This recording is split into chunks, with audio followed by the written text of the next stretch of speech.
Welcome everybody to the Stanley County 4-H interest meeting. This is again a meeting for parents, guardians, and prospective volunteers. So I'll give you a little look at our agenda. We're going to learn what cooperative extension is and why that matters to us, what 4-H is, what we have in store for the program. I'm going to talk to you all about volunteering, and y'all are going to be so excited. You're going to be jumping at the chance to become a 4-H volunteer by the time this thing is over with, and you're going to bring all your friends too. And then we will wrap up. This is going to take somewhere between 30 and 45 minutes, depending on how many questions we get. But we're going to jump right in. My name is Mandy Smith-Thompson, and I am your 4-H agent. I have been in this role since August. There's so much to learn. I'm still learning things every day, but I'm excited to be here. I am a Stanley County native. I've always lived in Stanley County, except for that time when I went to college. I went to NC State and I majored in zoology. And after that, got a graduate certificate in environmental studies from UNC Wilmington. I spent about 15 years doing environmental education work for the city of Concord, where I taught citizens about waste reduction and pollution prevention and things like that. And I am really, really excited to be working right here at home in Stanley County. I love that so much. My commute's a lot shorter too. And I'm also a North Carolina certified environmental educator. I am married to Mark. He is my high school sweetheart. We both graduated from West Stanley in 2001. We have 2 kids. This was taken last year, so they're a little bit older now. That's Milo. He's 2.5. And August, she is 8. And she is a current 4-H'er, and Milo is a future 4-H'er. So what is the cooperative extension? Well, it is an extension of the 2 land-grant universities that we have in North Carolina, NC State and NC A&T. And there is a cooperative extension office in every county in North Carolina. And the purpose of those is to be a conduit for that research-based information and the good best practices that they're learning about at these universities out to our local communities. And we really focus on agriculture and food, health and nutrition, and 4-H youth development for kids. And in our Stanley County office, we have agents that specialize in small farms, in family and consumer sciences, horticulture, livestock, and 4-H youth development. So some of you may have participated in 4-H before. You may have children that have participated in 4-H, and some of you may be completely brand new and have not even sure what 4-H is. Well, like I said, it is the youth-focused program of the Cooperative Extension that provides meaningful opportunities for all young people 5 to 18 years old and adults that work together for sustainable change in the community. And in 4-H, we focus on STEM, which stands for science, technology, engineering, and math, on agriculture, on healthy living, and civic engagement. Our motto is to make the best better. Our slogan is to learn by doing, and this is a really important thing to know about 4-H. Everybody belongs in 4-H, whether you're a farm kid or you're somebody who has never seen a tomato plant growing in your life, you like animals or you like robotics or something else completely. There is something for everybody in 4-H. So what does 4-H even mean? Well, it stands for head, heart, hands, and health. And at the beginning of every 4-H meeting and program, we pledge our heads to clearer thinking, our hearts to greater loyalty, our hands to larger service, and our health to better living for our club, our community, our country, and our world. And that is the 4-H pledge. So that's how we like to start things off in 4-H. And so this is what we want 4-H to look like in Stanley County. We have 9,745 5 to 18-year-old kids in our county. That's a lot of kids. And we want to be able to provide to all of those kids all those things that we talked about before, a place to belong, a place to experience mastery, and a place to learn new things. And so we do that in several different ways because it takes a lot of different methods to reach all of those folks. We have clubs, we have school enrichment where we go into the classroom, we send kids to summer camp, we provide summer activities while school is out, we do special interest projects. And just think about that. There is one 4-H agent and there's 9,000 kids, and there's so much to do. That's why volunteers, we didn't put volunteers in the dirt because they're not important. We put them in this graphic because they are the foundation and the life force that makes 4-H what it is. So let's start with clubs. To start a 4-H club, we have to have at least 5 kids from 3 different families. Somebody asked the question early on was, can we put a limit on the number of kids that are in a club? And yes, we can, because sometimes it is important to keep our clubs to a manageable size, but we must have a wait list established to make sure that if somebody drops out, somebody else can come in, because we don't exclude anybody in 4-H. Clubs meet regularly with adult leaders. They meet about an hour a month. Many clubs actually take a break during the summer, so it's not even 12 months out of the year. But that's just the minimum. If a club wants to meet more, they absolutely can. Through the club meetings, kids go through a progressive series of educational experiences, and we don't just make up what we learn in 4-H. We make sure that they are tied to our land-grant university knowledge base, and everything is research-based and very high quality. And again, we want our 4-H programming to make sure that we provide kids a place to experience belonging, mastery, independence, and generosity. So where are 4-H clubs? Well, they can be in a lot of places. Some schools actually have 4-H clubs that meet during the school day. Just depends on what works for the school. Sometimes they are part of the after-school club program. Sometimes they may be in like an after-school care situation where the leaders are actually trained as 4-H volunteers, and the activities they do are provided by 4-H. But sometimes clubs are just community clubs that are not associated with schools or after-school care programs at all. And they're just kids that live near each other who want to learn together. And when I say near each other, it might be on opposite ends of the county, but they can just be community clubs. 4-H clubs are always youth-led, where the members get to elect their own officers and conduct business meetings, and kids get to kind of take control as much as possible under the guidance of those of their club leaders. We hope that all club meetings include time for educational programming and time for them to play and socialize with each other. Project record books are something that a lot of clubs choose to do. It gives kids a project to work on, and at the end of their project record book, they get to turn that in and actually compete with those project record books and have them judged. And actually, I think this is a great time to introduce Molly Alexi. She is Stanley County's Cooperative Extension Director. She's my boss, and she's here as her director role, but also as a very experienced 4-H mom, to talk a little bit about some other opportunities that 4-H has. Good evening, everybody. Thank you so much for joining us. We are very, very fortunate to have Mandy on our team. She started in August and really has hit the road running, and been out searching the community and trying to figure out what the needs are so that we can really develop a strong 4-H program in our county.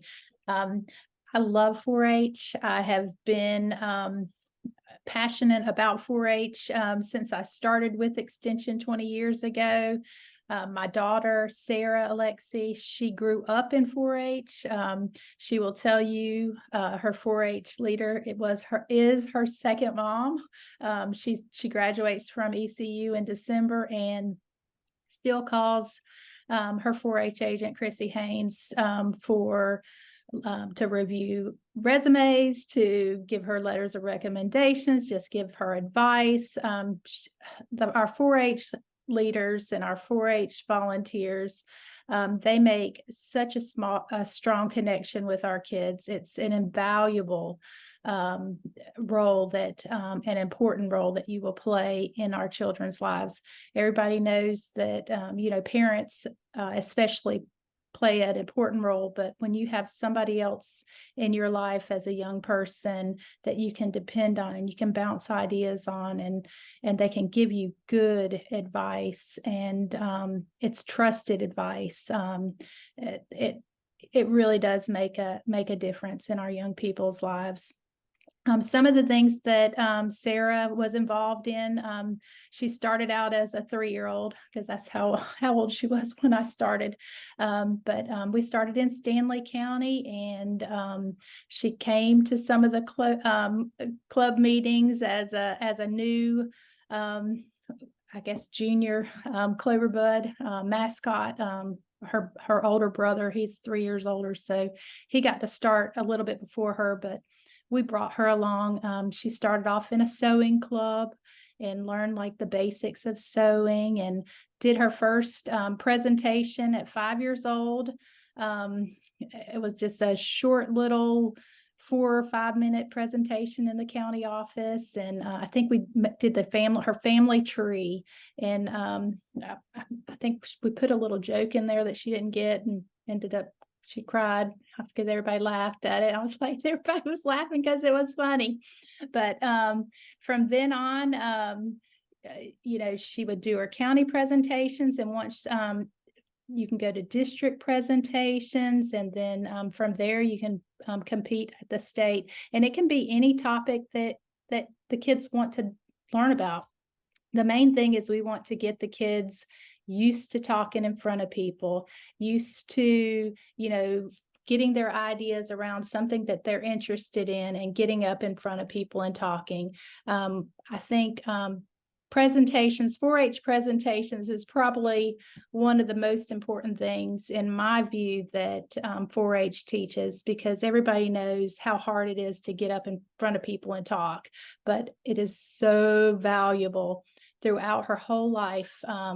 Her 4-H presentations have taken her, to job interviews, to scholarship interviews, to there's a program called Application Interview Resume, and I think it's essay, and you compete on a national level, and you get to go and represent your county at state conference in Washington, D.C. So North Carolina always takes a delegate of about 12 kids to Washington, D.C., and they talk to our legislators and tell them how important these youth programs are, and talk to them about the things that they're doing on the county and district and state level. They talk to our legislators in Raleigh during Congress. So there's lots of leadership roles, and by learning how to talk to people and get up and get your ideas in a synced procession really helps. But there's things like citizenship focus, where they go to Raleigh and talk. There's electric Congress that they can go to and earn scholarships for college. There's horticulture compositions. Of course, there's livestock competitions, lots and lots of those sort of things. The kids can go to camp. Sarah went to camp every year. She loved it. She ended up being a junior counselor, and then she was a counselor at Camp Millstone for a summer. Those are great things to put on your, job applications as she's starting to look for that. But there are just so many wonderful opportunities. And you keep up with all of these things that you do, the community service projects, the volunteer hours that they're putting in, all of the things. And then eventually, it's kind of like an Eagle Scout. You apply for Honor Club, and during Congress, after they elect all the officers for the year, they tap in new Honor Club members. And these are lifelong positions that the kids earn through all of their work. So there's lots of levels that the kids can get involved, all the way from Cloverbuds to juniors to seniors. I don't know if I've hit on everything, but being a 4-H mom was probably one of the best experiences, mainly because, we had other volunteers that and leaders that played important roles and helped us on that journey of raising our kids. I love it. Thank you so much, Molly. If you guys have questions for us, be sure to pop them in the chat. I've also got a couple of slides in here where we're just going to stop and ask you if you have any questions too, but we want to make sure we get to everything. So currently we have really basically one community club that is currently meeting, and that is due to COVID and all of the things that it did to our communities and a vacancy in the current position that I'm in that followed that. So we had the Rocky River Riders. They have really held it out. And they meet the second Wednesday in Oakboro at the community center on Long Street at the old Long Street Park. And they are a horse focus club. We do also have a spin club, which we're going to talk about in a little bit. But it has a beginning and an end, and it's is actually at capacity right now. But we're hoping that somebody here tonight, or somebody who is a parent of one of the students, I know I can see one of the parents in the chat that's on here tonight, who really loves it and wants to see our kitchen kids keep going. Maybe they will take over and become the new leader, and it can change from a spin club to a community club that meets once a month. We're also looking for a leader for our homeschool club. If there's any homeschool parents or folks interested in working with homeschool students, the current leaders are going to have to give up their responsibilities, but we are in search of a new volunteer leader. But that's not where we want our club system throughout our county to stop. We want that thing to grow, and we hope that this meeting sends you away with some really good ideas. I've like Molly said, I've been on kind of a listening tour. It is not by any means complete. I want to hear from everybody here, and even folks who are not on our Zoom tonight, about what your ideas are as volunteers and what your 4-Hers are interested in. So as I've been listening, these are some of the things that we've had thrown out as club concepts that we want to see kick off in 2024 and get started. Number one, this is one that my own daughter is really interested in. That's a picture of her there with Brad Panovich and Brittany Van Voorhees from WCNC News. And she's really interested in meteorology. And she's got a leader for her club. She's asked her dad, and he's gonna lead that meteorology club as long as we can get 5 other kids from 3 different families to join us. I also had a really nice conversation with Brad Panovich and said, hey, do you have weather spotters in our area? And these are folks that will report like live after like a rain event and say, hey, we got 5 inches of rain in Oakboro.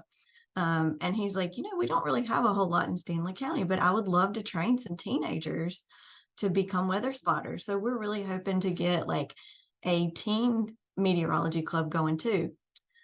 Sunny Oaks Farm is a local farm in the Indy area whose owners have also decided that maybe it would be cool to start a 4-H club. I think they are going to be a more general agriculture focused club. And they've got a lot of interest on their Facebook post about this club. So that's probably going to get started ASAP as soon as things open back up in January. Some other ideas that we've had, we did a pretty unofficial survey of like 218 7th grade kids and asked them about their interest. And over 100 of them said they were interested in wildlife. And I bet that would probably interest a whole lot of other kids. So we really expect to see a wildlife club up and going. Some other things we've heard are art club, junior beekeepers, junior master gardeners, teen leadership, and even like a companion animal club, because we all love our pets. And this is by no means an exhaustive list. Like I said, I want to know your 4-H or special interest or your interest as a volunteer.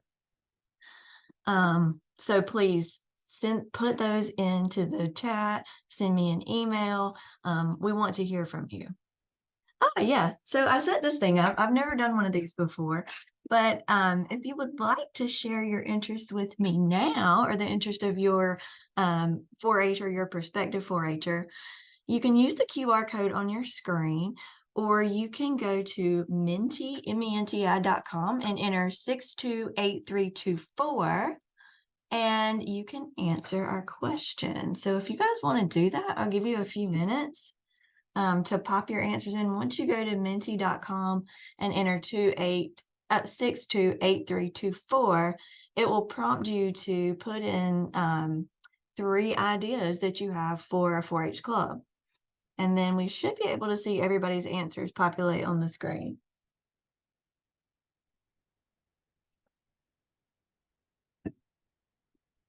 Are y'all seeing that? Mandy, while they're doing that, there are a couple things in the chat. Okay. Hillary McSwain is interested in aquarium, sea life, agriculture, sewing, and space, just to name a few. Okay, I love it. And art club sounds super awesome. And then Misty Dawn is on the BOD for Inclusivity Rabbit Breeders Association in Albemarle, and has 2 homeschool kids that show rabbits through ARBA. I love it. She'd love to volunteer to lead a rabbit 4-H club. That would be so much fun. I love that. I love it. So the other thing what came in second place with my very unofficial 7th grade survey was cooking. So yeah, gaming. Oh, that's really cool. We've been talking about gaming lately in the office. We'll get to that in a second. So that's great. You guys can't see that because I need to move it over here so you can see. Can y'all see that? Yeah, cooking, art, sea life, space, sewing, and gaming so far. It's a little bit small. Is really small. Huh. But I can see it. It looks huge on mine. Okay, no worries. Can you see it now? Yeah, I can see it. It's just little. Huh. That's so weird. It's like on top of your PowerPoint. Okay. Okay, we're going back to present mode. And we'll keep going. If you guys want to keep popping those in, that's fine too. Does anybody have any questions so far? You can unmute yourself and just holler at me. That's fine. Or you can pop your question in the chat. No questions? Let's keep going.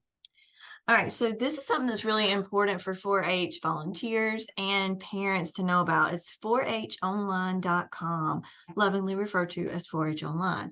If you want to be part of 4-H in any capacity, you need to enroll at 4honline.com. It is free, but it is important. This will get your kids ready when you see that club meeting that you want to go to, or that summer program, or the thing that we're going to do in December. You want to go ahead and have them registered so you can just sign up, right? Because we have to have you registered for you to participate in 4-H stuff. This just helps 4-H keep track of all of our participants, who's here, and it has a lot of helpful information if we were to have an emergency contact or something like that. So everybody make note of this, 4honline.com. Go ahead and enroll your little ones. And if you are interested in becoming a volunteer, I would say talk to me before you register yourself, and I'll give you some pointers on how to do that and what to select. And that's going to be based on what you're interested in actually doing for us. Is that right, Molly? Would you say? Yeah. So kids, go ahead and get your kids registered now. And then talk to me before you register yourself as a volunteer. Okay, so what does it look like when you start a new club? Okay, so your child, you decide on what your interest is. Is it space? Is it sewing? Or is it just like, my child has so many interests, we would love to have a general interest club where we learn about space for, a couple of months, and then the next part of the year we turn to livestock and we start learning about that. Then you talk to me, and we will work together to market this idea and see if we can find 5 interested youth from 3 different families and a volunteer leader. Those are musts, and we would look to you to help us recruit those students, or those 4-Hers, as well as help us to find a volunteer. And of course, we will get everybody enrolled at 4honline.com. The Cooperative Extension Office will take care of conducting background checks and reference checks on any volunteers who ever plan to be left alone with children. And the extension office will also train our volunteers so that we know what to expect, how to do the chartering process, and how we want to interact with our young people and what 4-H is all about. And then the club leader and the 4-H agent will collaborate on the chartering process and coming up with a 6-month plan. That's part of our get going process, that we kind of know what the first 6 months are going to look like. And that's where you say, all right, so this is our general interest club. On the first meeting, we're just going to get to know each other. On the second one, we're going to go to a farm and learn all about goats or whatever it is. And you go through the process for the first 6 months. And then we get started, and the 4-H agent is always available to help. Do we have questions so far? Yes, there was one question. Do I need, let's see, what did I say? I see how our materials paid for. It says, do I have to know anything about it if I want to lead a group? Oh, that's a good question. You don't. You can just be somebody who's interested in learning along with the kids. And that's where you would either do some research or lean on me. That's my job. I am the facilitator of all of the things that's going on with 4-H and the connector to resources. Maybe I'm an expert in the area. Who knows? But if I'm not, I know exactly who to put you in contact with, or the curriculum to pull with activities, exactly how to get you on the right track. So no, you do not have to be an expert. You don't even have to know anything about the thing that your club is related to, because you will be learning along with your kids. I see in the chat, how are materials paid for? Excellent question. 4-H does not provide materials or snacks or things unless it just happens to be something we have on hand or have a connection to. But most of the clubs actually do some fundraising. They collect money. They do like I think the Rocky River Riders did a lemonade sale earlier in the year, and they bring the money to the 4-H office and they make a deposit in the account. We hold the money and we dole it out as needed back to the club to use for expenses and things like that. Some clubs like buy snacks for for the kids, but sometimes they will, just like you might would do on a sports team, they'll rotate around. So and so your grown-ups are in charge of snacks for this meeting, and the next we just kind of trade off, if that makes sense. And one thing, we don't hold any money in our office. The county manages all of our resources. So you make a deposit to the county, and then if you need to get reimbursed for an expense, the county will reimburse you. But you will have to fill out a couple forms just for the county. Awesome. I did mention that we wanted one volunteer leader, and that is the minimum, but we do always encourage there to be more than one adult in the room.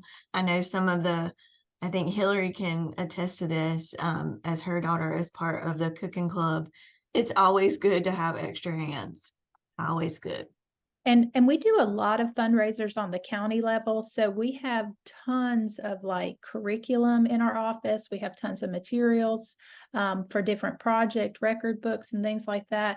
But there are volunteer, if your child decides something like meteorologists, there would be a volunteer leader's guide, as well as there are books for the kids to work out of, and so they can work on different projects. So there are different curriculums that we can provide for clubs. Awesome.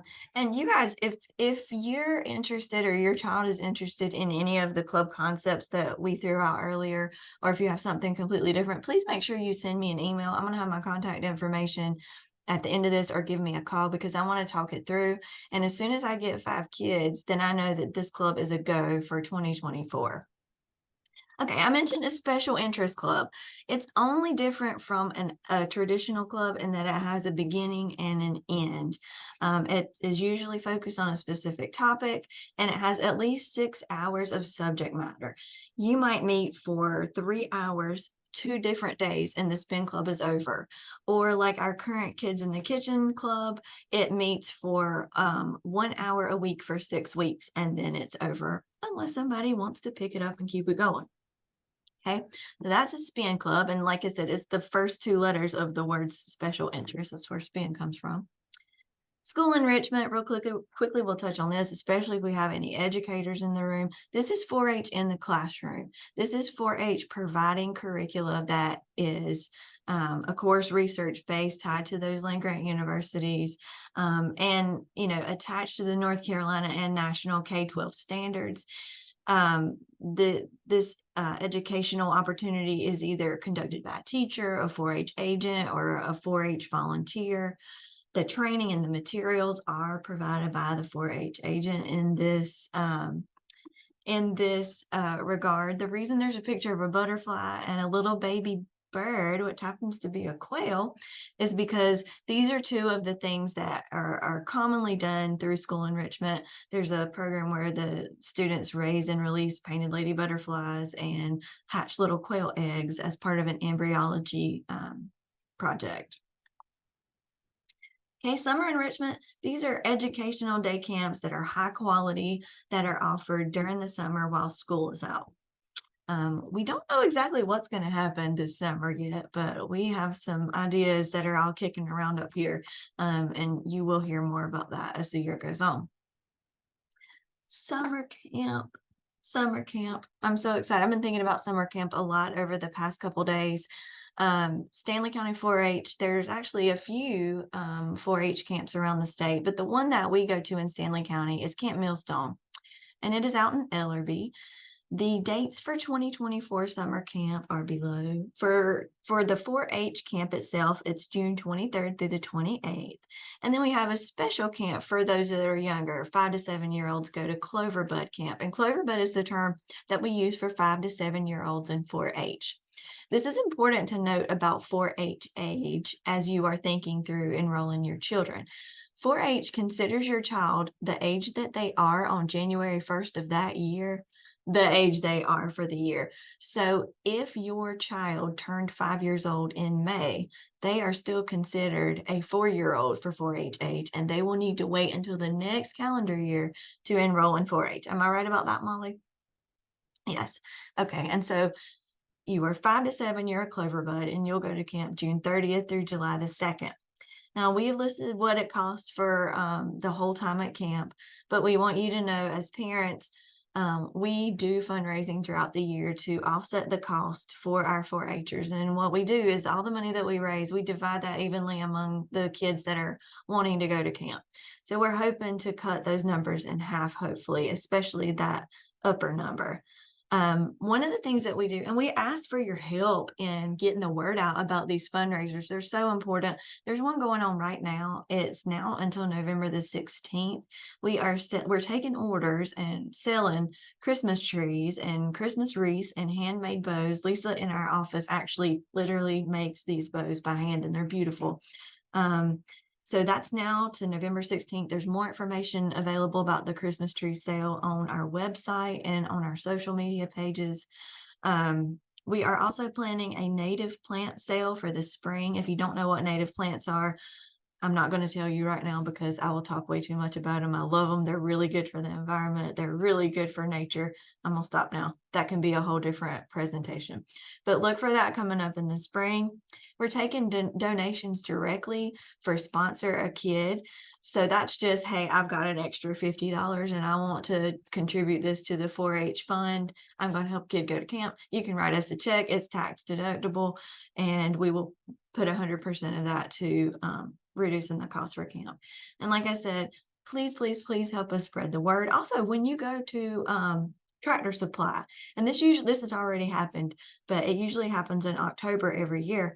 They sell paper clovers. Buy a paper clover when you're in the Tractor Supply, because all that money also goes to help us offset the cost of camp.